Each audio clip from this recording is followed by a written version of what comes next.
things about, I have to note the artist who did the cover on this book. Her name is Saira Wasim. The Pakistan Army was so upset with this cover that this cannot be used in Pakistan, so I'm not sure what the cover will be used in the OUP version in Pakistan. It'll probably be like I Heart Terrorists or something, but it won't be the work of Saira Wasim. But I want to point her work out to you. Go check out her website because she let me use this image for free. And one of the things I've noticed about her artwork, a lot of her work speaks to civil military affairs in Pakistan. So I thought her work was really appropriate for this book. So, and you'll see kind of how this leads into the title of the talk, which is the sort of future of Indo-Pakistan relations. So I've been studying Pakistan since 1993 formally, informally since 1991. And what one can't help but notice is that Pakistan has largely used the same strategy since 1947. And you generally expect states to get rid of policies that don't work, and certainly you expect them to get rid of policies that are imperiling the state. Why do I say it's imperiling the state? So all of the militant organizations with which you are all very familiar that operate under Pakistan's nuclear umbrella have certainly since late 2001, early 2002 have begun reorganizing, and now they terrorize the Pakistani state itself. So when Pakistanis say, how can we be supporters of terror when we're victims of terror, the only thing that you need to say is that there'd be no TTP if there were no Jaish-e-Mohammed, right? So the strategy that Pakistan has developed, which is basically jihad under a nuclear umbrella, is actually endangering the very viability of the state. Yet, Pakistan not only continues to be revisionist in its claim about Kashmir, as I argue in the book, its revisionism has actually expanded beyond Kashmir. So even if there could be a border ferry that came down and fixed the border, you're still going to have a Pakistan problem. That what Pakistan articulates in its military publications, and if it were just the military publications, but unfortunately it's also in Pakistan's textbooks, it's in Pakistan's media, so these messages are constantly reinforced throughout Pakistan's what I will call not so civil society, is this idea that Pakistan faces a civilizational adversary, which they have framed in religious terms. And of course this goes back to the two-nation theory. So I'm hoping to write a book that sort of argues that at the core of Pakistan's problems is ironically the two-nation theory, right? Because as soon as you basically agree that citizenship is identified with religion, you open up the space for people to say, well, what's a real Muslim? And that's exactly what Pakistan faces today, right? It's not just enough to be a Sunni Muslim now, you have to be a Deobandi. And they're even going after Brailvis, which is pretty shocking because even the Afghan Taliban didn't go after the Naqshbandi shrines when they were in Afghanistan. So I began this project trying to understand why is it that if we were just thinking about, if we just made up a game, right, like Dungeons and Dragons, but called it India and Pakistan, and we set up rules, you would have expected Pakistan to have concluded that its strategies not only don't work, but that it's dangerous. And they should have come up with a new strategy. Yet Pakistan hasn't done that, and I really wanted to understand why. The conventional wisdom, and this is speaking from an American point of view, I don't necessarily think that this is what you guys think in these terms, but when Americans think about why Pakistan continues to obsess with India, the Americans tend to think it's because Pakistan is an inherently insecure state. Now this implies that it could be made secure. In other words, the assumption is that Pakistan is a security-seeking state. And this animates much of what the American government does when it interacts with Pakistan.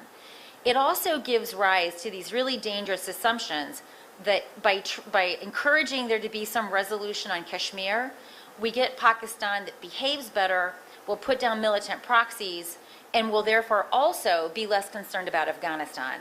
So this gives rise to like arguments by Ahmed Rashid and Barnett Rubin that there should be some sort of a grand bargain in Kashmir.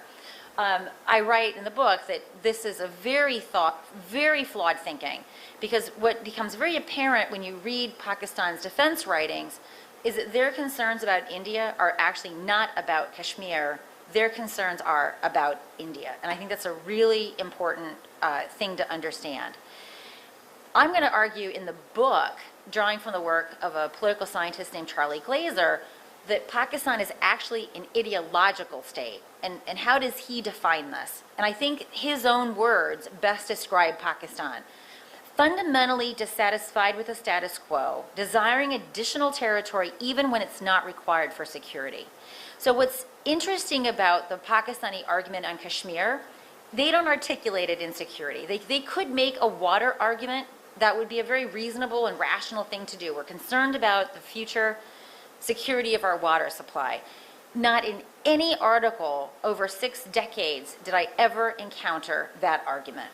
When they talk about Kashmir, it's always about the incomplete partition process. It's always about the two-nation theory. And of course, they can't let go of the two-nation theory because that's their claim to Kashmir. So it's a very literally vicious circle. The second point that Glazer makes, which I think describes Pakistan to a T, is that purely greedy states pursue revisionism to increase prestige, spread ideology, and or propagate their religious worldview.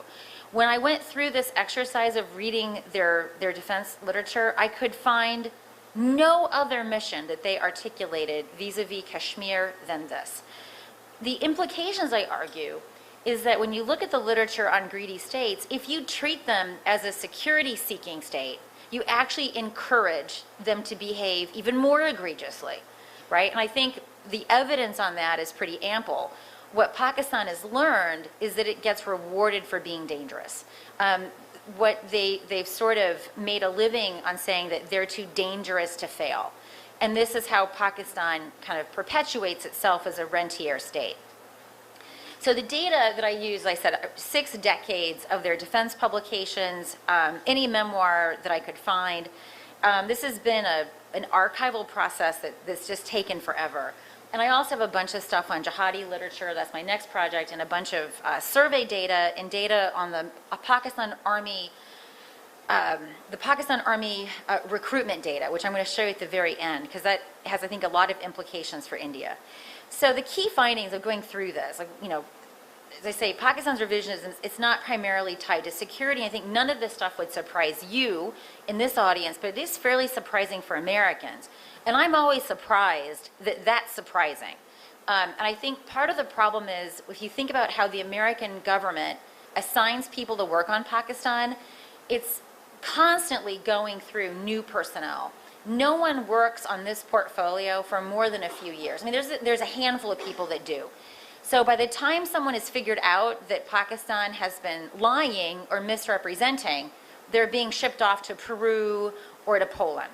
And so then comes in this new ingenue, who again, this whole process of basically learning begins, and as soon as they figure a little bit out, they're shipped off to their next assignment. And I would argue that this is true across many of the billets. The only place where it's not true, by the way, is the Department of Defense.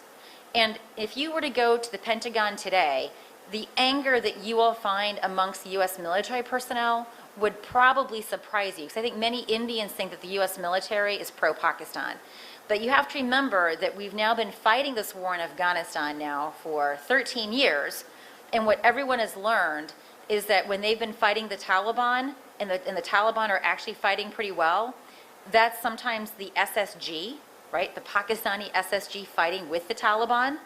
And so they're learning really fast that the Pakistanis take our money and then use that to kill us in Afghanistan. So you're not going to find any love for Pakistan anymore in the DoD. Those days are absolutely gone. So some of the things that I took away, I think this audience knows this. So Pakistan, they say this repeatedly. Every army chief says this, and it goes all the way down, is that they not only defend the territorial frontiers of Pakistan, but they also define the ideological frontiers of Pakistan. What is an ideological frontier? Some people think that Zia began this. It didn't. Ayub Khan began it. So in 1954, he wrote an article in Foreign Affairs where he talks about the ideological frontiers of Pakistan. And he opens this essay with reference to Allama Iqbal and the two-nation theory. So this did not begin with Zia. This actually began with Ayub Khan. In his book, Friends Not Masters, he has a whole chapter on the ideology of Pakistan. So if we think that this started with Zia, we underestimate the gravity and durability of the problem. This goes back to the first Pakistan army chief. The other thing that comes across is this idea that if they let go of the two-nation theory, in other words, Pakistan just becomes a state for Muslims, then it's not a state worth residing over.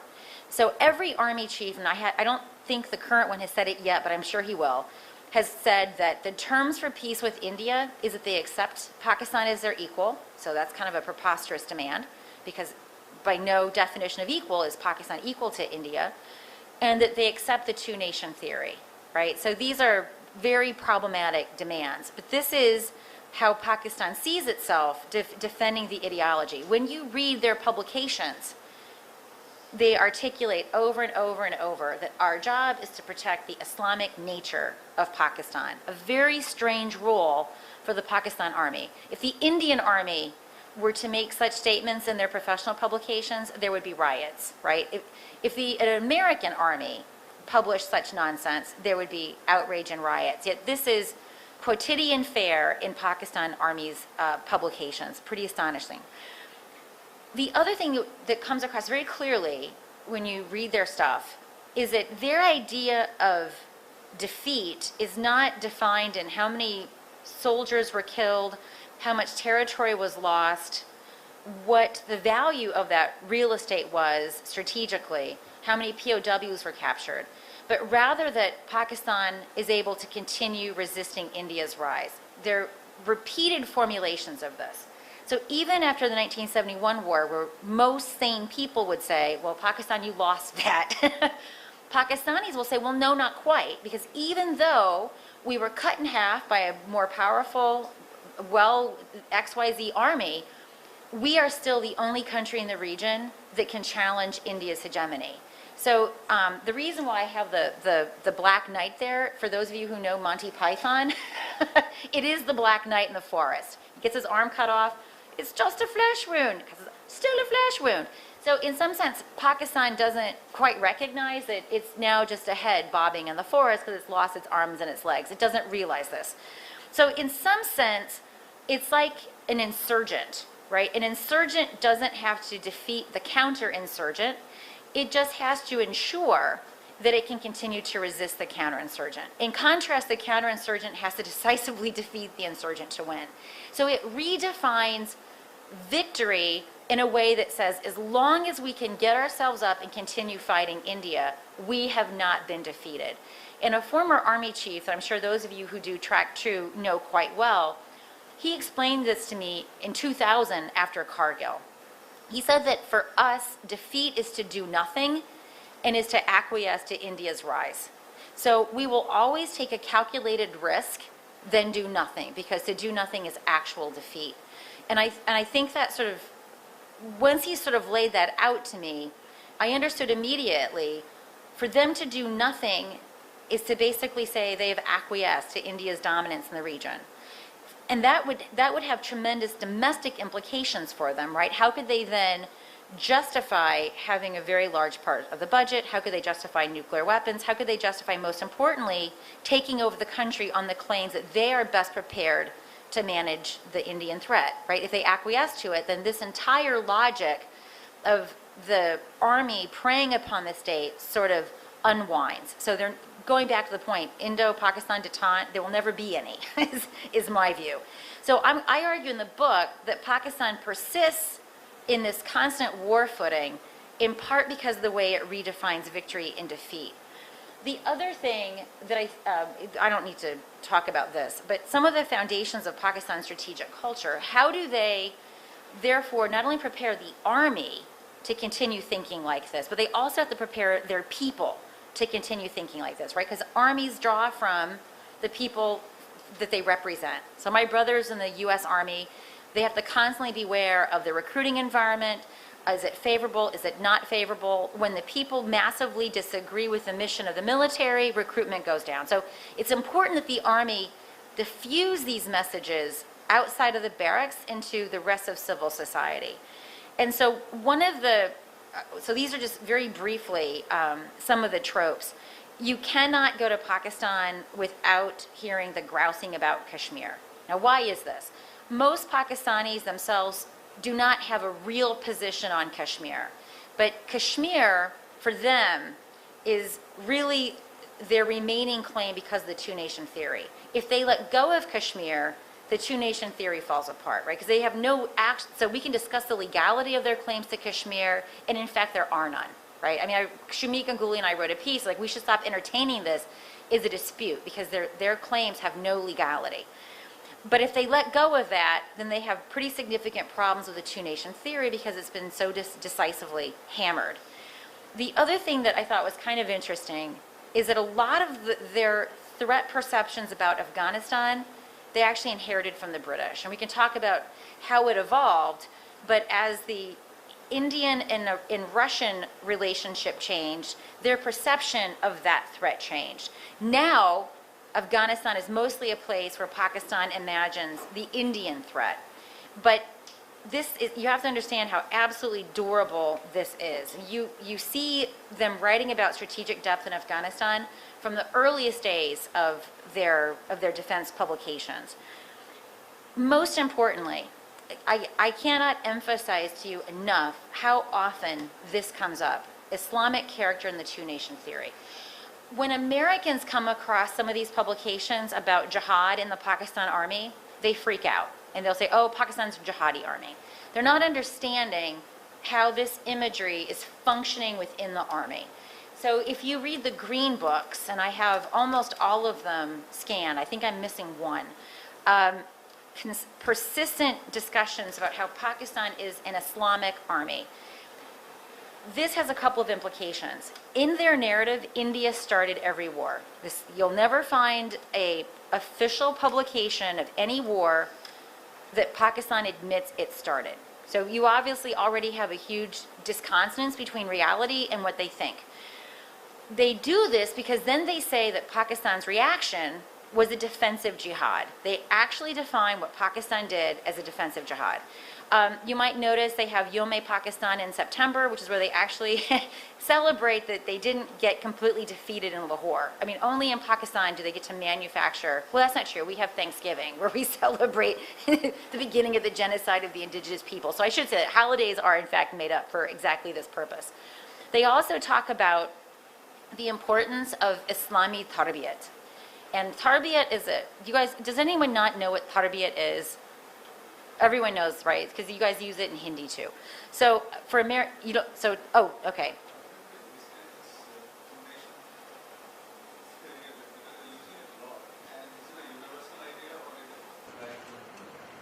In Pakistan, is it a universal idea? Okay, so I'll tell you what Pakistanis think about two-nation theory, and you'll see every Pakistani has to study what's called Iqbaliyat. Oh, well, okay, so this goes back to the early 20th century. Jinnah, and this is also coming from Allama Iqbal, says that Hindus and Muslims are two separate nations. Now, Pakistanis think that when this was articulated, it meant that this was an initial demand for Pakistan. That's not necessarily what Jinnah meant. What Jinnah was trying to do was to make a minoritarian political discourse that says, yes, we are fewer in number than Hindus, but we are a separate but equal nation. And he was trying to use that to leverage equal representation in a parliament post-decolonization. And of course, Congress said that's absolutely insane. Why should you have equal representation? Well, you're not equal numbers, right? So Congress basically said one person, one vote. And then Congress feared that they couldn't come to some sort of agreement that the British would defer the decision to decolonize. And so Congress said, go have your Pakistan, have fun with it. And so if you read Farzana Sheikh or even Aisha Jalal, there's this idea that Jinnah was himself so surprised that he got Pakistan because he had no plan to actually set it up, right? So the first thing that he had to do was set up the state of Pakistan from a very set of poorly staffed, inchoate structures. So when Pakistanis learned the two-nation theory, they learned that the moment it was articulated, it was a demand for Pakistan. They will talk about the objectives resolution of 1920 in Lahore. They actually celebrate the day that resolution was passed as the Pakistan resolution. if you actually read the resolution, which no Pakistani has until I made them in my class, there's no mention of the word Pakistan, there's no mention of the word partition, and they talk about Muslim states. So there's a lot of debate amongst scholars about what the two-nation theory is, but what the Pakistanis have done is that they've pared it down to a discourse that says Hindus and Muslims are separate, we're immiscible, we can't live under their dominion, and in permanent civilizational state of conflict. So when the Pakistan army says the two-nation theory is our ideology, what they're basically saying is we are civilizationally incapable of coexisting with India. Now, this has really had enormous implications, right, for Pakistan in 1947, because 25% of its population were not Muslim. And that sort of set the scene for how it lost East Pakistan. And by the way, East Pakistan had much of the political history, the parliamentary experiences. You could do a thought experiment that had Pakistan, had its strategic center been in East Pakistan, you would have had a very different Pakistan, right? So I'm happy to talk more about that, but in essence, that's how Pakistanis see this. And so when the Pakistan army talks about the two-nation theory, and they talk about defending the ideological borders of Pakistan, that's what they're talking about. It's a very strange argument for an army to make. Can you imagine if the Indian army laid out some sort of ideological frontier of India? I mean, it would be very provocative. If the Americans were to do this, I mean, we're a fairly ideological army too, but to frame it in religious terms is actually pretty unusual. And to write about it in professional journals is really quite insane. Why do I say this? Because there are Ahmadis in Pakistan's military, there are Sikhs, there are Christians.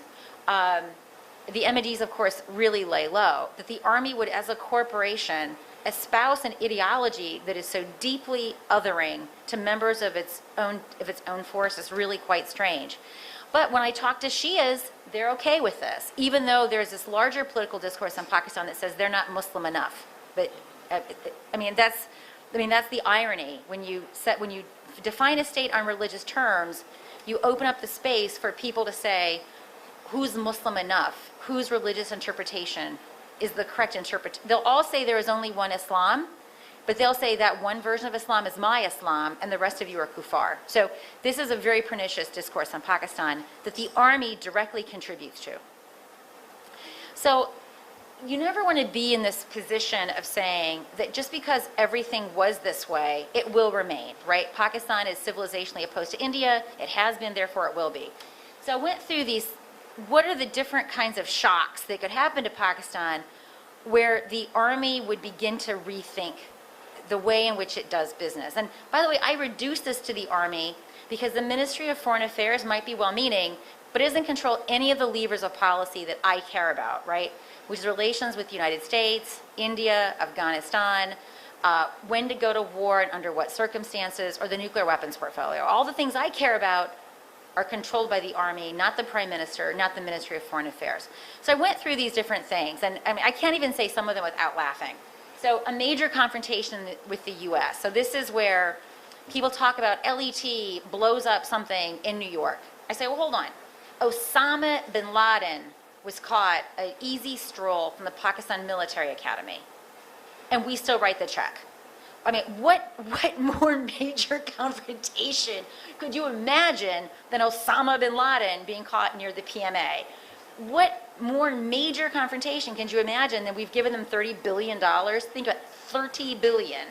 And most of our deaths in Afghanistan are due to the Taliban, not Al-Qaeda.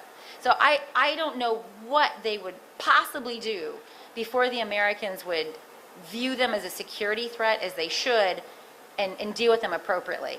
Natural disasters. Actually, the Pakistan Army always comes out on top. The 2010 flood was incredible. The Pakistan Army came out smelling like a rose. And in fact, in fairness, Pakistan handled that flood pretty well. Other people talk about, what about international coalitions? I can't even say that without laughing, because there is no consensus on the Pakistan problem, right? So some of America's allies, like the Saudis, see Pakistan very differently. The British, for example, they don't want to push down, they don't want to be too difficult with the Pakistanis, because what they want is the ISI to follow their citizens when they go to jihadi training camps. So all of our different allies that should be allies, we look at Pakistan through a very different lens, and we're trying to, it's like we're all trying to get something different out of that Pakistan, which means that we're never going to agree on really how best to handle it, because each of us have very specific and unique problems. Solutions to one of those problems actually exacerbates the other problems for the other allies. Like, you understand this very clearly, right? What we do to manage our Pakistan threat is exactly things that harm your interests. And so you can go through these different dyads, and there's probably 6 countries that matter in the Pakistan problem. Anything, so it's like a water balloon. You squeeze on it in one place and the water just goes out someplace else. So it's very hard to make everyone happy with the Pakistan problem at the same time. And similarly, there's people talk about, well, there's interesting changes happening within Pakistan. And I'm also a pessimist about that. So everyone talks now these days about the democratic transition and how the army can't even think about a coup. I'm not so sure that's true. As long as the army can control what it needs to control, it doesn't need to have a coup. And armies don't like having coups because it takes them out of their main footing, which is war fighting. And so during long periods of military governance in Pakistan, you also get people that are being passed over for promotion. All of this trickles down. And the longer the army chief stays as the president, you have 2 cohorts of PMA passing out every year, so the distance between him and his senior-most general continues to expand. And so this means that his relationship with his army, with his force, begins to break down, and he begins to rely upon other intermediaries. So this is, no one truly would prefer a coup. They only do it when they absolutely have to. And right now, they don't have to do it. I would argue that if Musharraf was actually, walking up and the Punsi was being, there might be a coup. What they absolutely don't want with this government is for Musharraf to go to the gallows. But anything short of that, why should they have a coup? They're having their cake and they're eating it too. Everyone talks about civil society, and I know some of you do track too. I hate to be the mean lady, but the most effective civil society in Pakistan is actually not civil, right? So Jamaat al-Dawa is a very effective civil society organization.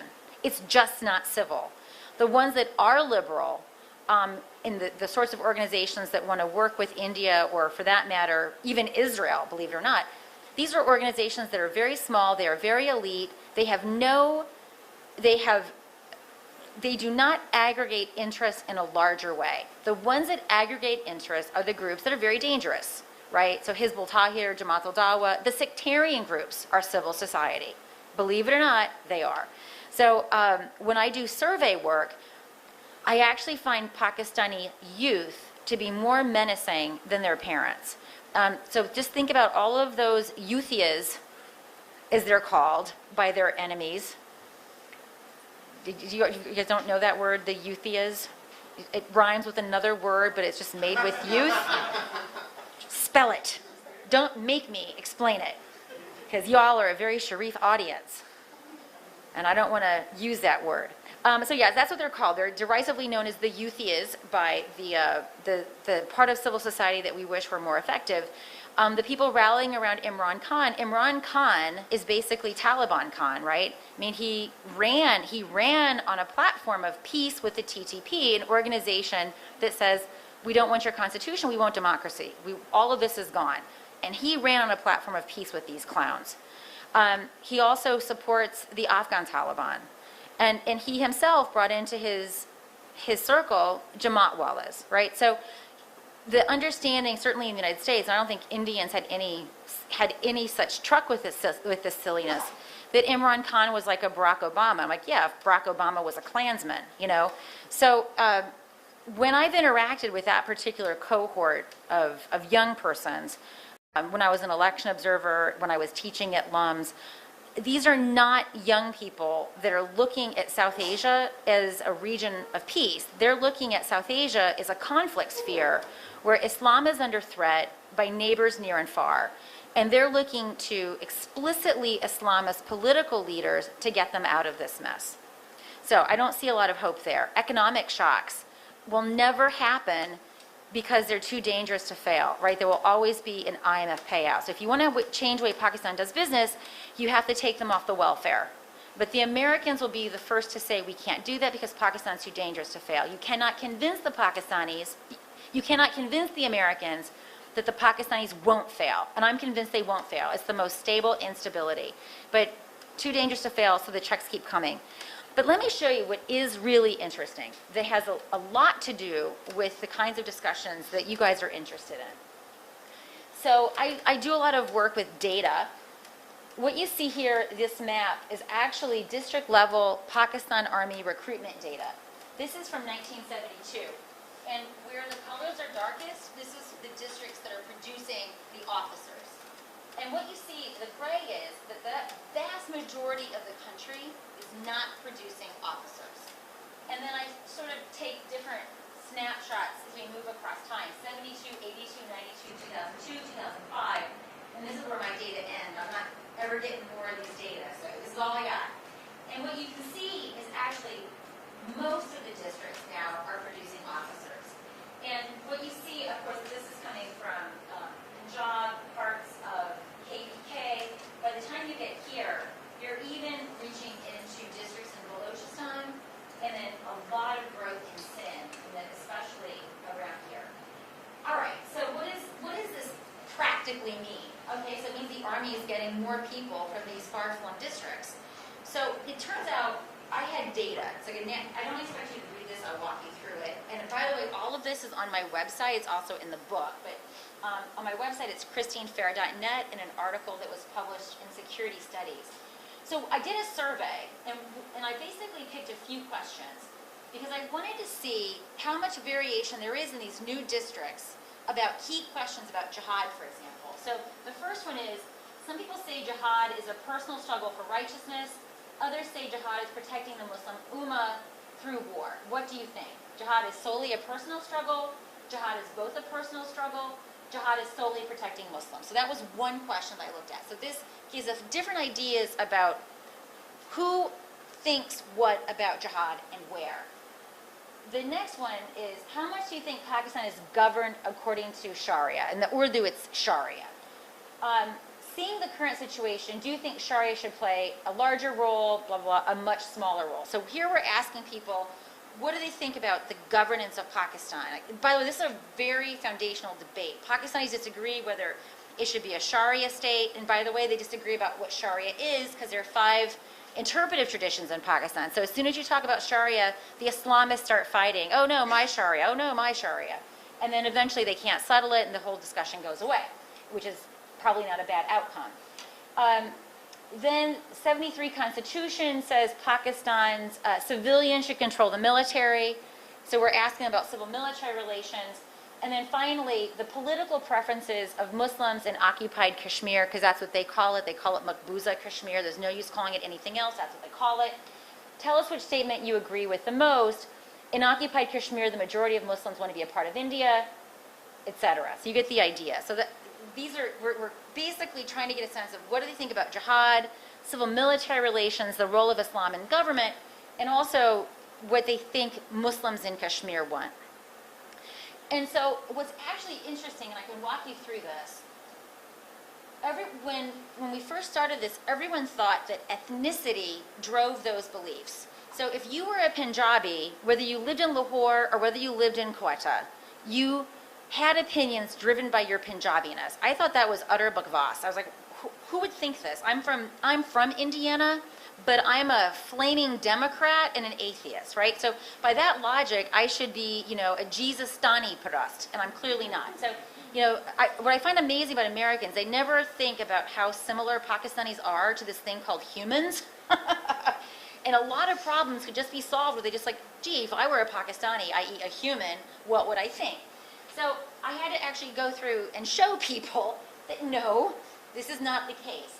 So what's actually interesting is that Punjabis in the Punjab and Punjabis outside of the Punjab think very, very differently. When you ask them, jihad is a personal struggle for righteousness, i.e. don't kill people, 47% of Punjabis outside of the Punjab agree with that statement compared to only 15% in the Punjab. And by the way, this this survey had 14,000 people. So these differences are real, they're robust, they're not magical.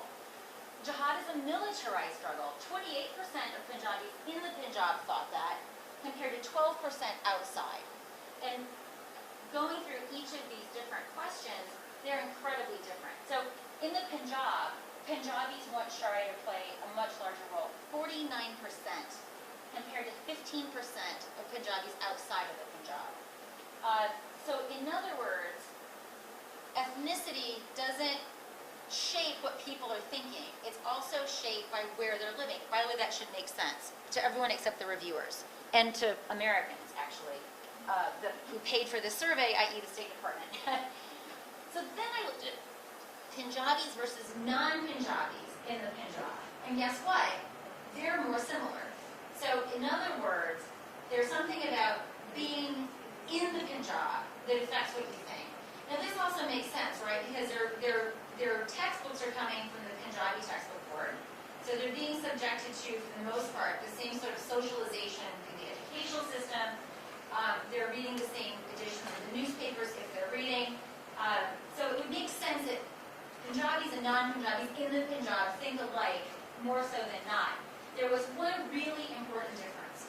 So in all of these things, there's no statistical difference, or there are statistical differences that are pointless, like 41 versus 40%. With 14,000 people, that difference will be statistically significant, but it's just not huge. But this is really significant and it's large. Punjabis in the Punjab, 41% of them thought that their government is run completely by elected representatives. Non-Punjabis, only 26%. So something about Punjabis is they're obviously living in a delusion that almost 1 in 2 of them thought that they were living in an actual democracy. And I think that probably has a lot to do with the fact that there are, 6 cores in the Punjab. So they have a very different stake in the state than perhaps non-Punjabis, but I have no real explanation for that. But let me show you some other interesting places.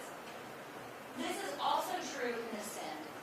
So Punjabis in the Sindh, 54% of them thought that jihad is a personal struggle for righteousness. Remember what that number was in the Punjab? It was only 12%.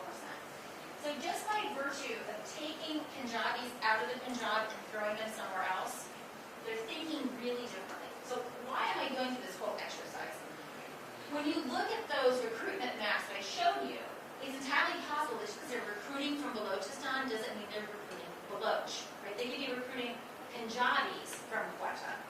But it really doesn't matter, because just by virtue of not being a Punjabi in the Punjab, they are getting people who think really differently and who don't share these core strategic values of the Punjab that we so much associate. By the way, those maps that I showed you, I also have on my website maps of Lashkar-e-Taiba recruitment. And they're recruiting from the same districts as the Pakistan Army. And the reason is they're competing for the same pool of human capital, right? Both institutions actually are recruiting the same kind of person. I don't think there's anything conspiratorial. And then, of course, the Punjab, there's part of the militant groups are so effective there because of partition, and for example, Gujarat is a hugely productive place in terms of producing soldiers, but also Lashkar-e-Taiba. And so I go through all of these other places. Baloch, it's the same thing. Now, so it's entirely possible that over time, one of the free riders of Pakistan's efforts to diversify its ranks is that it's bringing in people who don't share these core jihadi values. All right, now, I'm not a fool. I do work with militaries for a living. My brother's are military recruiters. What do militaries do? They take all of the ujri and the gosht and they make a sausage, right? So by bringing in these people who have these different values, it's entirely possible that if they don't sort of get with the program, they don't get promoted, right? So we have no visibility into what happens to these people. We only know that they're recruiting from places that clearly hold very different values.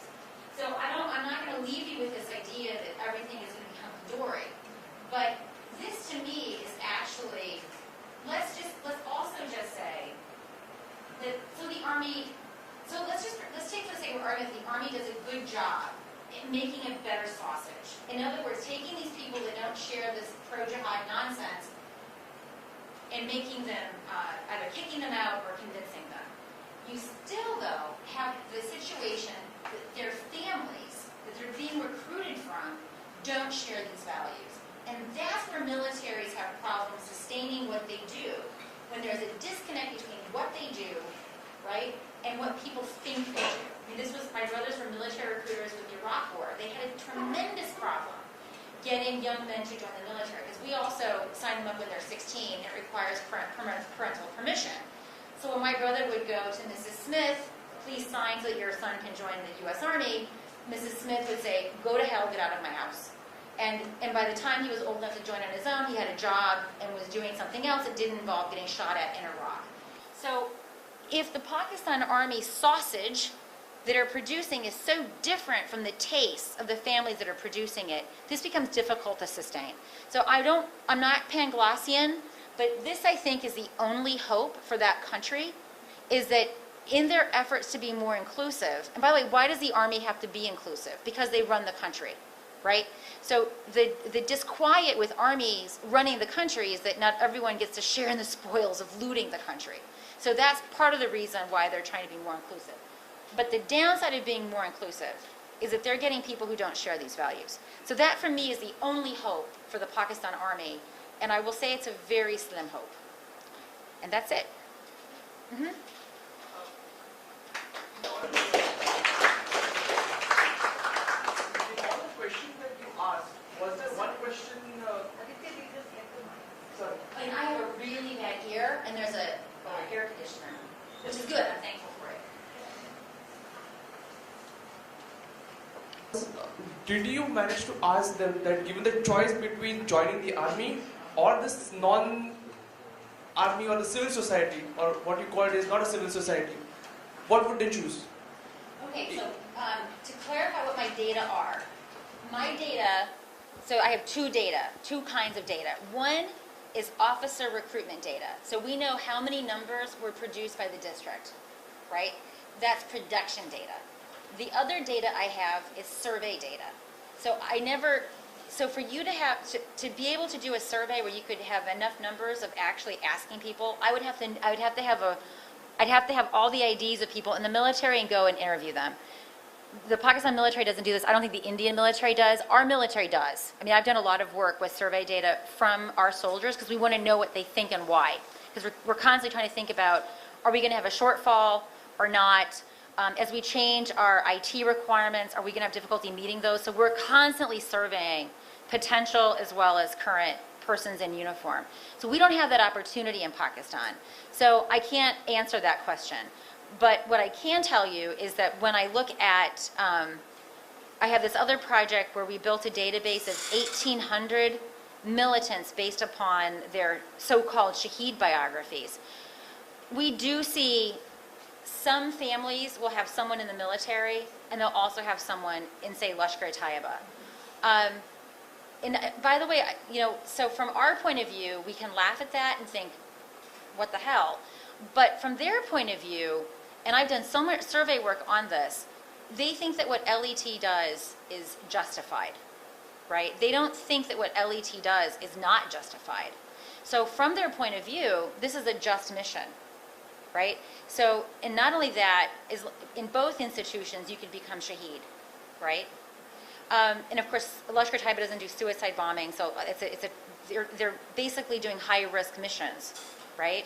So it makes sense that they would be coming from the same family, because they don't see the moral issue that you and I might have. Is it like a Ghazi spirit, which is an obsession with the, is it like a spirit that... Oh, absolutely. And by the way, I mean, I didn't mention this just because of time.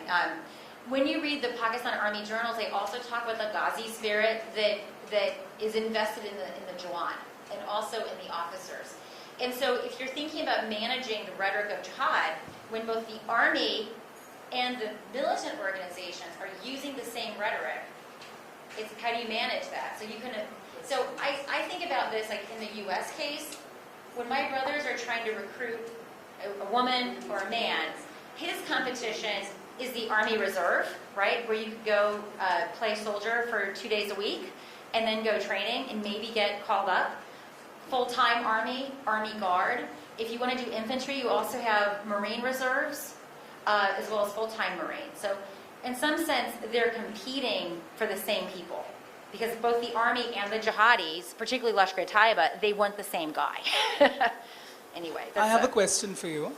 Yeah. I'm actually not at all convinced when you say that Pakistanis seem to think alike about the two-nation theory, because from my experience of having interacted with several Pakistanis on trips there and even otherwise... Explain, this is sample bias 101. Okay. Explain the capacity in which you went. Sorry? Explain the capacity in which you went. Okay, And the organization that facilitated it. the first time I went was with the Citizens Archive of Pakistan. Okay? And what is that? To interact with students and teachers. The second and third time were for children's literature festivals.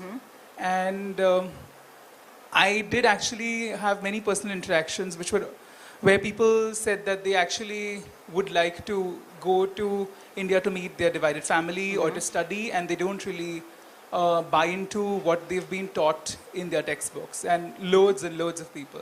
Okay, so I'm going to stop you right there, because this is Social Science 101, and my first job is that I'm a professor. Okay. You and I face the same thing, and this is called social desirability bias. The people that hate you, right, are never going to talk to you, right? The people that, and I encounter this all the time, and what I really love is they don't know I know Urdu. So one of my favorite things to do is just sit around in an environment and just listen. And then they see the American come in, and I hear all the nonsense. And I don't let them know. I just let them go on at their coffee bean and whatever the hell, and just blather on. And then after 45 minutes, I'll say, oh gee, aapse milkar badi khushi hui. To shayad hum is mawzu pe zyada bahas kar sakte hain. And they're like, holy crap. So then they realize it, you know, and then they say, well, you know, not all Americans are bad. I said, well, no, I overheard what you were saying. You know, you were pretty clear what you meant. So we have to be very careful that when we interact with people, that we take those interactions as fact. So when I talk about these things, I'm not talking about my personal interactions with them. I'm drawing from my survey data, where my survey data is collected by Pakistanis in a scientific sample. What you have experienced, I've seen it. You know, so basically, you go to these folks. They've already pre-selected the terrain. I call them the kumbaya parast, right? They're receptive to your message. Otherwise, you wouldn't be there. You wouldn't have had a visa, right? And by the way, the ISI is very invested in letting people like you come over, because it says to the Americans, "Oh, look, we're letting all these peacemongers in." Right? So you have to be so what happened to you is what happened to every single American policymaker that ever met Kiani, right? So cultivating your contacts, cultivating your message, and no one would ever tell you what you didn't want to hear. So I know those people in Pakistan. They're lovely people. I love having scotch with them, but they don't represent Pakistan. And you also have to remember that when you meet very young children, I have a niece, children want to satisfy and please elders, right? A 5-year-old doesn't want to say, I think you're the dumbest thing on earth, and that shalwar kameez you're wearing is totally hideous. Children want to please people that they interact with. And so people that do this track 2 stuff, you guys are really in the same boat as every American bureaucrat that's interacted with the state. They know how to tell you what you want to hear. Your job is to learn the Urdu script, and as you're having those meetings, go out and look at the anti-India, anti-Hindu nonsense that's written on the walls. Your job is to learn that script so that when you see all these wheat pasting campaigns, you know what they're saying. And when you have that, because you know Hindi, learn the script, it's easy. If I can learn it, you can learn it. You'll see very quickly, like when I was doing my madrasa fieldwork, I never let them know that I knew Urdu. I let them lie for hours. They took me around the madrasa and they said, oh, you know, they're studying 10th grade qaida.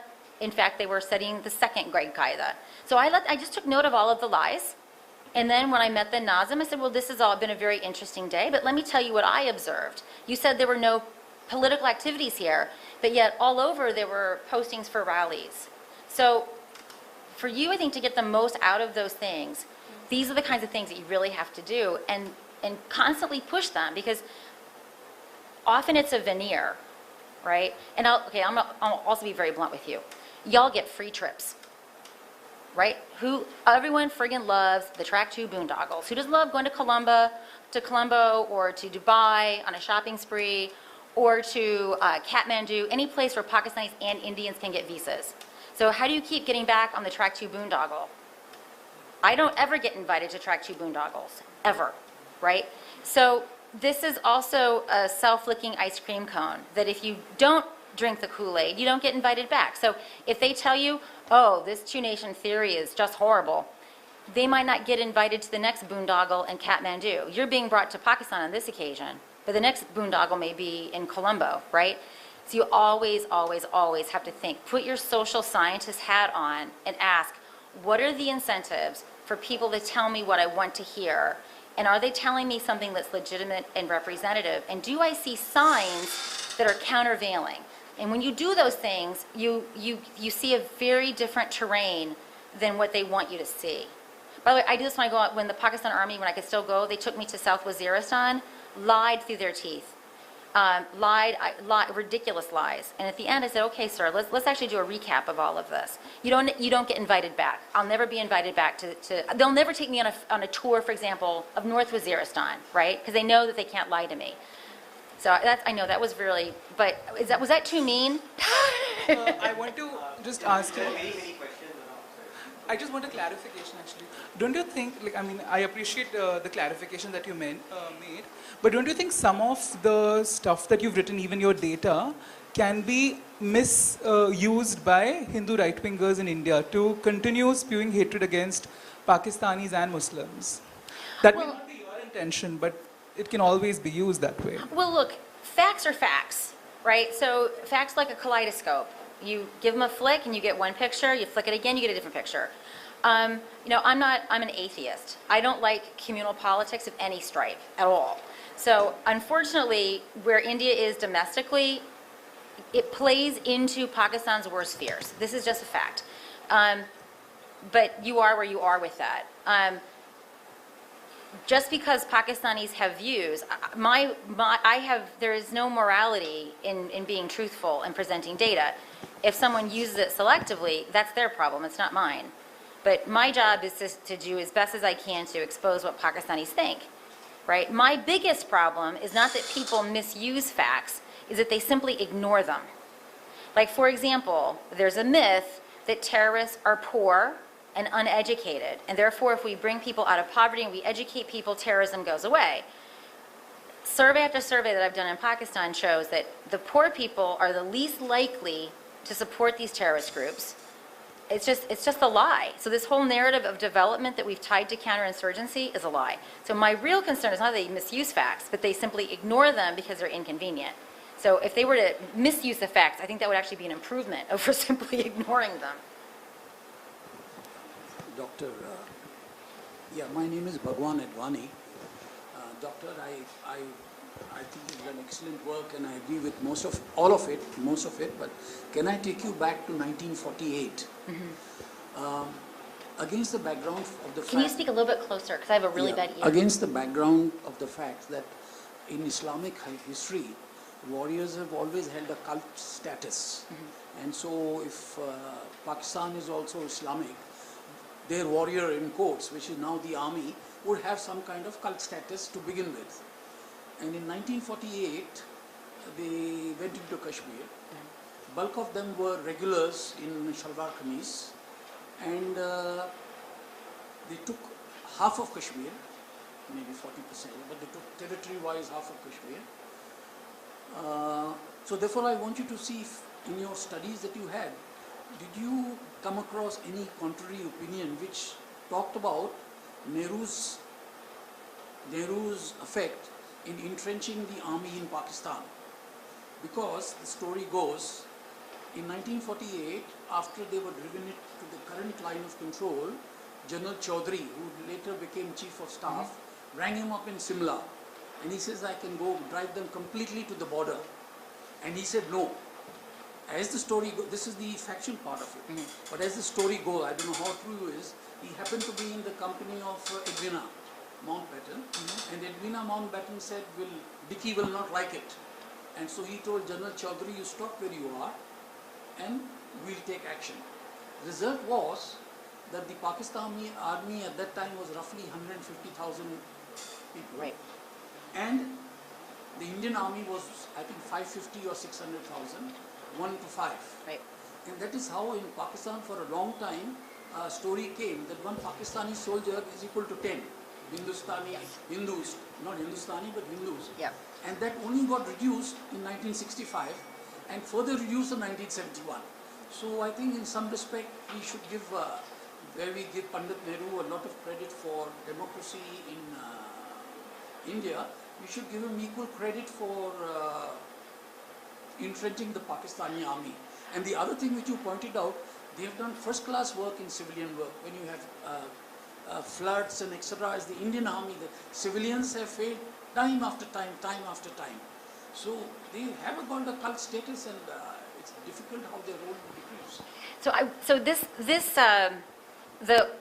The ORBAT, the order of battle thing, it's not just the 47-48 war. So what do you, if you're the publisher of the Pakistan Army Journal and you don't publish accounts of your own wars, because they don't, what do you publish? You publish accounts of Quranic battles.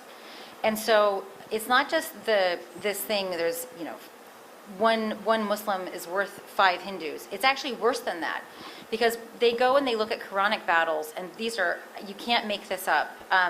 They'll say the number of Momin and the number of Kufar. And then they'll do the Momin to Kufar ratio. In the Battle of Badr, I think it was like 1 to 10,000. I mean, and then the outcome was, of course, the Momin won. And so when they rely upon these Quranic battles, they're doing 2 things. They're furthering this narrative that it doesn't matter how many Kufar there are, a dedicated Momin that fights for his faith can defeat these Kufar. Now, so this is, if you think about this logically, it has a motivational feature, right? How do you continue to mobilize Jawans and officers to continue to fight an enemy that's becoming stronger, right? Just by virtue of even no matter what you said about Congress, it still had positive economic growth at a time when much of the world was in recession. So maybe it didn't make you happy, but you still had growth. So in that period, even though you kept your percent of GDP in terms of military spending well below 3%, you were still doing that, right? What did Pakistan have to do? It had to rely upon infusions from us and Saudi Arabia. So how do you continue to mobilize, or how do you continue to, that's what I'm looking for, Ru Afza, right? English is my damn mother tongue, and I'm forgetting the word. Hosla Afzai, help me out. Hosla, encourage. Sorry, it's jet lag. Plus reading all these. So it's used to sort of encourage and inspire people who are always going to face an army, India, that's bigger than theirs, right? The other thing that it does is that this is kind of where Pakistan competes with Saudi Arabia. Pakistan wants to be the Islamic army, right? And so by constantly pitting its history in this concept of Islamic warfighting, they're saying that we are an Islamic army. And again, this is completely sensible, right, with their two-nation theory.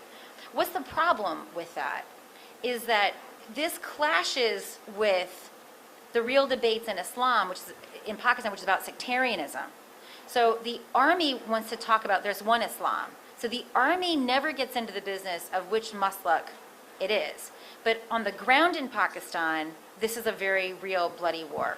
And so as long as Pakistan wants to keep promoting itself as an Islamic state, its allies that do all of the dirty work are saying which Islamic state it is. And so you have this constant tension between we are all the same, we're all Muslims at this level, but on the ground they're actually killing each other over we're all Muslim, but whose Islam is correct. And so this is an equilibrium that's very, very bloody. And I don't know how Pakistan continues to sustain this ideology of we're an Islamic country and we're an Islamic army when you don't have a unified, there is at least 5 main traditions. So it's very difficult for them to keep this in balance in a way that doesn't cause serious bloodshed in Pakistan. And there's something like 40,000 people have been killed in the last 10 years, right? And they're not being killed by you, they're not being killed by us, they're being killed by Muslims. So the consequences of this are real and they're for you, but I would argue they affect Pakistanis even more acutely. I would like to know that already drawdown is declared in USA, in Afghanistan. Now, how do you visualize the future of this Afghan war? What would be because recently, even the North Waziristan was attacked by military. Even Haqqani group was not spared, which What is did you say about Haqqani Haqqani? group. Haqqani Yeah, no, network. I know about them, but I didn't Haqqani hear what you network said. is being touted as a very much ally of Pakistan. All right, I ISI. know where you're going with this question. Where is the leadership of the Haqqani network? They ain't in Waziristan. They're in Islamabad. Why? Because they have to meet with the ISI, right? So who is in Waziristan? This is Operation Bakwas, okay? I want this to be very clear about what this operation is. They did this in 2010 in South Waziristan. So they've been publicizing this operation for 5 months. So any terrorist worth killing has already left. And where have these individuals gone? They've gone to Afghanistan. More importantly, the Haqqani network, which was never, they said they were going to target nonsense. They're in Islamabad. The only Haqqani guy that's been killed was actually killed in what was probably a family feud on a motorcycle in Islamabad. Gul Bahadur was a pro-Pakistan militant who says, if you invade North Waziristan, our peace truce is off. Well, where is Gul Bahadur now? If I had to make my guess, he's in Afghanistan. So the timing of this operation and the timing of the ceasefire that preceded it completely corresponded with disrupting Afghan domestic politics. Madam, you don't think that that notion of strategic depth has been boomerang in Pakistan? You said something. It like is there, that concept of strategic depth is going nowhere. So the Pakistanis, much like the British, who had concepts of a forward policy, which was one of active intervention in Afghanistan, versus a closed policy, which is where they protected their frontier and relied more on proxies, the Pakistanis have their own version of this. So strategic depth is going nowhere. I don't care what Kiani said or what Sharif says. It's not going anywhere. It's a part of their strategic culture. If that were the case, if strategic depth were not a real issue, they would have no problem with Abdullah being president, right? But why do they not want Abdullah to be president? Because they look at Abdullah, and what do they see? They see raw, right? So this idea of strategic depth, it's going nowhere. It's there. It animates what they do. And so the Pakistanis were so angry that the Afghan Taliban couldn't disrupt the elections, they actually replaced they're essentially their equivalent of a DGMO. So that the timing of this operation, this is all about completely interfering in Afghan domestic politics. It has nothing to do with them taking terrorism seriously. Let's take some more questions from others, please. We're a little short on time. But you're a peacenik, aren't you? You take this seriously. Really? Yes, I think so. All right. बाद में हम इस पर बहस कर सकते हैं. शराब पीकर. I have two questions. The first, my name is Vihan Pandey and I'm a freelance IT consultant. I have two questions. The first is there any open source data on Jawan recruitment? Because your slide, nothing at all? Okay. Or do you have a sense of how big is the disconnect in terms of recruitment from districts and provinces of Jawans to officers? Is it? We have no data on Jawans. No data at all? So these data were accidental. So basically, Shuja Nawaz, Asif Nawaz's brother, when he was doing his book on the Pakistan Army, he walked in to the GHQ and said, I'd like Army data. And they said, oh, yes, sir, because you are Asif Nawaz's brother. And Shuja and I were talking, and Shuja isn't a data man. And so I said, listen, I can do a lot of crazy stuff with these data because I have a lot of data nerds. And so I basically bought these data from Shuja. And I don't think after his book they will ever give him more data. And they certainly won't give me data. Even though this actually tells a good news story for the Pakistan Army. I mean, the fact that they've tried to do this and they're succeeding is a backhanded good news story for them. Yeah, in fact, it segues to the next question, which was you said that the hope is that the Punjabis outside the Punjab and the non-Punjabis who don't share the same kind of prejudices, which eventually translate into those feelings which lead to terrorism, Right. one way or another. Now, you also mentioned that the younger generation, which is what the majority of Pakistan is more radical than their parents. So do you see that hope kind of failing, or do you still see, that there is a chance it might succeed? So, I mean, so how old are you? You're 32. So I'm 45, right? So when I was 19, I was out in demonstrations. You know, when the Christians would go shoot doctors, I was at the clinic saying, "What kind of Christian are you? You're a fascist. You're a freak." You know, blah blah. I'm 45. I don't do that anymore, right? So, I mean, we've all experienced this. So I think that this bubble of, as they say, the youthias. I'm in contact with, you know, on Facebook. I have all these youthias that I hang out with. They're very disappointed in Imran Khan. And actually what's really exposed him has been the Waziristan operation. Because if you live in Pakistan, you know this is nonsense. Pakistanis are not fooled by this. They say they are killing no terrorists. And a fabulous exchange with a very stalwart Imran Khan supporter in the past. He says, how can the army say they've killed 319 terrorists and 17 soldiers have died? How do they know from these air campaigns that they've killed 319? And I said, I'm very glad you raised this, because you had absolutely no doubt when Code Pink said drones killed 3,492, right? You can't have it both ways. And so we had this really interesting IM exchange. He says, you know, that's actually a really good point. I never thought about it that way. And then he said, so why is Imran Khan not getting so upset that basically they're not killing terrorists, they're displacing millions of Pashtuns? And he actually said, basically the army is trafficking in Pashtun misery so that it can look as if it's being effective. Now, by the way, going to the peacenik back there, you should note Senator Levin's amendment to the piece of legislation that authorizes our defense interactions.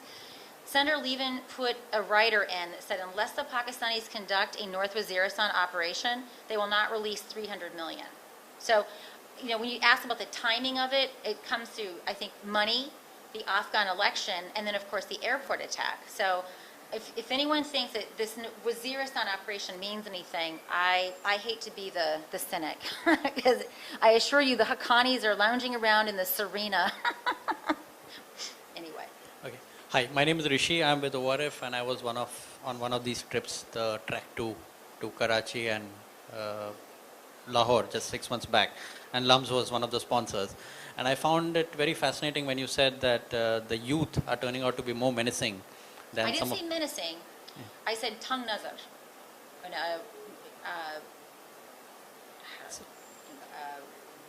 What's the word I'm looking for? No, tongue nazar doesn't mean radical. It just narrow-minded, right? Tongue nazar, narrow-minded. In other words, less accepting of inclusiveness. Okay. More narrow-minded, I think. More is the right narrow-minded. word, yeah. So, and then I'm combining it with something else where you said that the poor are not getting drawn to radicalism or becoming jihadis, which means I'm just trying to figure out, do you think one of the average LUMS graduate fits into that category?